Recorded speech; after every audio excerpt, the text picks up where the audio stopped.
Contractors మీద కానీ అన్నీ చేయాలి. ముందు అప్రూవల్ లేకుండా పనులు చేసి తర్వాత 30 ఏళ్ళు పడుతుంది వీళ్ళ కథలన్నీ చేయాలంటే మనకు ఎంక్వైరీ చేసుకుంటా కూర్చుంటుంటే అన్ని ఏం చేయాలో జరుగుతున్నా మీరు చూస్తున్నారు.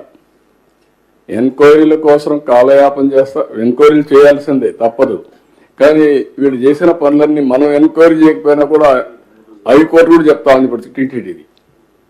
అప్పుడు జరిగిన అవకతవకల మీద మీరు ఎందుకు యాక్షన్ తీసుకోలేదని చెప్పే పరిస్థితికి వచ్చారు. 1-2 కాదు కదా, వ్యవస్థని మొత్తం కుప్పగొల్చారు. ఇప్పుడిప్పుడు అవన్నీ కూడా వ్యవస్థలన్నీ కూడా బాగు చేసి మళ్ళా ట్రాక్లో పెట్టే పరిస్థితి వస్తే బురదల్లి రాజకీయం చేస్తున్నారు. దిస్ ఇస్ నథింగ్ అబౌట్ బురదల్లి రాజకీయం. ఏంటి దానివల్ల 20 టీఎంసీ నీళ్లు ఏమైపోతుంది? ఒక రిజర్వాయర్లో ఉన్నాయి ఈరోజు 20 టీఎంసీ నీళ్లు. ఇప్పుడు కూడా మాట్లాడతారు సిగ్గు కూడా లేకుండా. ఈ సంవత్సరం మేము చేసాం అంద్రినీవా 3,800 కోట్ల రూపాయలు అడ్మినిస్ట్రేటివ్ శాంక్షన్ ఇచ్చి 730 కిలోమీటర్లు కెనాల్స్ వెడల్పు చేసి అటు కుప్పం ఇటు మడకసిర నీళ్లు తీసుకెళ్ళాం.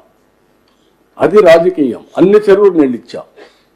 అది చేయకుండా ఈ చిల్లర రాజకీయాలు ఇలాంటివన్నీ పట్టించుకొని ఎంతో పైన బురదజల్లితో అంటుకుంటుందేమో, ఏం అంటుకోదు. చాలామంది నా మీద బురదజల్లేదని ప్రయత్నం చేశారు. ఆ బురదలో వాళ్ళు కోరుకుపోయారు తప్ప ఏమీ కాదు, ఏం జరగదు. ఇది గుర్తుపెట్టుకోవాల్సిందిగా నేను కోరుతున్నా. కన్స్ట్రక్టివ్ పాలిటిక్స్ చేయండి. మీరు చేయలేని పనులు మా మీద నెపవేసి తప్పించుకునే ప్రయత్నం చేయడం కరెక్ట్ కాదు. ఫైనల్గా ఒకటే చెప్తున్నా, ఈ ప్రాజెక్టు ద్వారా రాబోయే రోజుల్లో నదుల అనుసంధానం నాకు ఒక కోరిక ఉంది. దేశంలోనే నదుల అనుసంధానం జరగాలని నా కోరిక.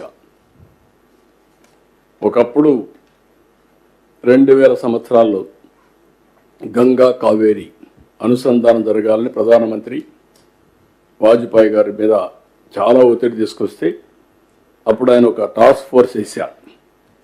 సురేష్ ప్రభుని టాస్క్ ఫోర్స్ చైర్మన్ కూడా వేశారు. అది జరిగుంటే జరగాలి. అది జరిగితే ఈ దేశంలో నీటి సమస్య ఉండదు. ఎక్కడికక్కడ ప్రతి ఒక్కరు కూడా అడ్డం పడతారు. కానీ దేశమంతా జరిగి పై నుంచి కింది వరకు కానీ సర్ప్లస్ డెఫిషిట్ రీజన్స్ అన్ని కవర్ చేసుకుంటూ వస్తే దేశం మొత్తం సస్యశ్యామలం అవుతుంది. ఇది చేయాల్సిన అవసరం ఉంది. నేను ఇటీవల కాలంలో ప్రధానమంత్రి గారిని అడిగితే వారు ఏమన్నారంటే, మీరు రాష్ట్రంలో ఇంట్రా రివర్స్ చేయమన్నారు.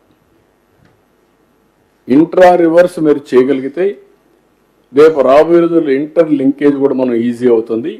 అది నెక్స్ట్ స్టెప్ చేద్దామన్నారు. ఆంధ్రప్రదేశ్కి ఒక అడ్వాంటేజ్ ఉంది.